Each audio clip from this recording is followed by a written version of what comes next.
နှစ်ဦးဆုံတွေ့ကြတယ်ဆိုတာလေအကြောင်းတွေဖန်လာကြတယ်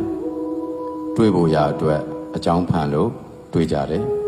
မတွေ့အောင်လဲကြိုးစားခဲ့ကြလို့တွေ့ကြတယ်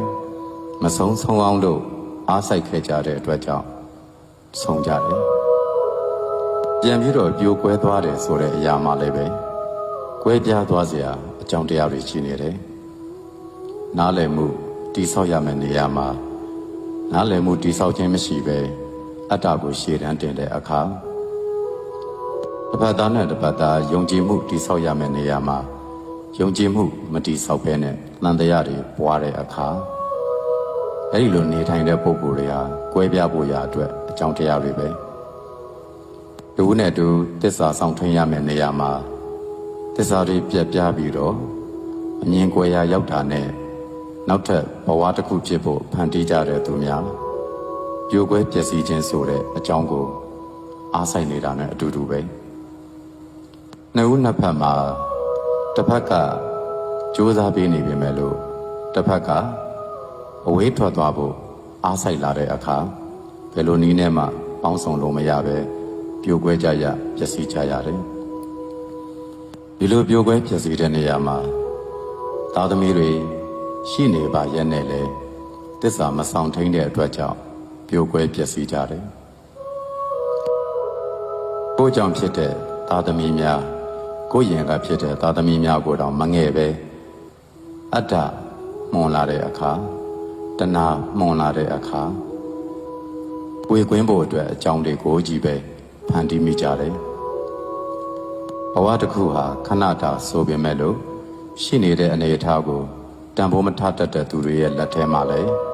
ပြိုကွဲပျက်စီးခြင်းရဲ့အကြောင်းတွေကိုသာဖန်တီးမိရတာဖြစ်နေတယ်လက်ရှိအနားမှာရှိတဲ့သူကိုတန်ဖိုးမထတတ်တဲ့သူတွေလက်ရှိအချိန်ကိုတန်ဖိုးမထတတ်တဲ့သူတွေလက်ရှိအခွင့်အရေးတွေကိုတန်ဖိုးမထတတ်တဲ့သူတွေဟာပြိုကွဲခြင်းပျက်စီးခြင်းဆုံးရှုံးခြင်းဆိုတဲ့အရာတွေကိုကြုံဆုံရဖို့အတွက်အကြောင်းတွေဖန်တီးနေကြတာသာဖြစ်တယ်ကိုကြုံရတဲ့အရာတွေဟာသူများကြောင့်မဟုတ်ပဲကိုကြောင့်ကလည်းရာဂိုင်နှုန်းများနေတယ်ဆိုတာမညာမတာကိုပြန်ပြီးဝေဖန်မိမယ်ဆိုရင်အမှန်အတိုင်းတွေ့ကြလိမ့်မယ်သဘာဝဓမ္မတွေဆိုတာအကြောင်းမရှိပဲနဲ့အကြောင်းမဲ့ဖြစ်တယ်ဆိုတဲ့အရာဘာမှမရှိဘူးတိုက်ဆိုင်လို့ဖြစ်သွားတယ်ဆိုတာမျိုးလည်းဘာမှမရှိဘူးဖြစ်เสียအကြောင်းကိုရှိနေလို့ဖြစ်ကြခြင်းသာဖြစ်တယ်သိဆုံးဖို့ရာအတွက်အကြောင်းတရားများရှင်သန်ဖို့ရာအတွက်အကြောင်းတရားများဆိုတဲ့နေရာမှာလည်းဒီအတိုင်းပဲကိုကျမ်းမာရေးစသည်ဖြင့်စောင့်ရှောက်မှုမရှိတဲ့အခါကိုရဲ့လုံခြုံရေးစသည်ဖြင့်စောင့်ရှောက်မှုမရှိတဲ့အခါမှာအကြောင်းတစ်မျိုးမျိုးဖြင့်သိဆုံးမှုကိုကြုံကြရတယ်ကိုပေါ့ဆလို့သေဘေးနဲ့ကြုံရတာတွေလည်းရှိသလိုပြင်ပပယောဂကြောင့်သေဘေးနဲ့ကြုံရတာတွေလည်းရှိတယ်ချုပ်လိုက်ရင်တော့ကိုတတိလွတ်သွားလို့ဆိုတာမျိုးတွေလည်းတွေ့ရလိမ့်မယ်တတိနဲ့ပညာအမြဲတမ်းချွန်းအုပ်ထားပြီးတော့လက်ရှိကိုမိသားစုအတိုင်းဝိုင်းလက်ရှိကိုရဲ့ဖြစ်တည်မှုအနေအထားလေးလက်ရှိကိုရဲ့ပေါင်းသင်းနေတဲ့အတိုင်းဝိုင်းဒါတွေအပေါ်မှာသစ္စာထားခြင်းတန်ဖိုးထားခြင်းတန်ဖိုးကိုနားလည်ပေးခြင်းကျေးဇူးတင်တတ်ခြင်းဆိုတဲ့အရာတွေကတော့ကိုယ့်ကိုအေးချမ်းစွာနေနိုင်ခြင်းပျော်ရွှင်စွာနေနိုင်ခြင်းဆိုတဲ့အကြောင်းတွေကိုဖြစ်စေလိမ့်မယ်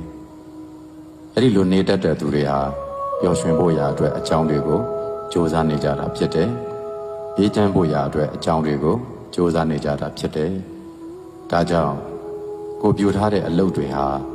ကိုတွေ့ကြုံရမယ့်အတွေ့အကြုံတွေရဲ့အကြောင်းတရားတွေသာဖြစ်နေတယ်ပညာရေးပဲဖြစ်ဖြစ်လူမှုရေးပဲဖြစ်ဖြစ်စီးပွားရေးပဲဖြစ်ဖြစ်ဘာသာရေးပဲဖြစ်ဖြစ်ကိုယ့်ရဲ့အားဆိုင်မှုနည်းရင်ရလက်နည်းတာကိုတွေ့ရပြီးအားဆိုင်မှုများရင်ရလက်များရလက်ကြီးကြုံကြရတယ်ဒါကြောင့်အရာရာဟာအကြောင်းတရားတွေပေါ်မှာသာမူတည်နေတာဖြစ်တဲ့အတွက်ပြည့်စုံအောင်မြင်စေဖို့အကြောင်းတရားတွေကိုပြည့်စုံအောင်လို့ဖြည့်ဆည်းနိုင်ကြ၍အေးချမ်းပျော်ရွှင်အောင်မြင်ကြပါစေလို့ဆုတောင်းပေးပါတယ်အားလုံးအေးချမ်းကြပါစေ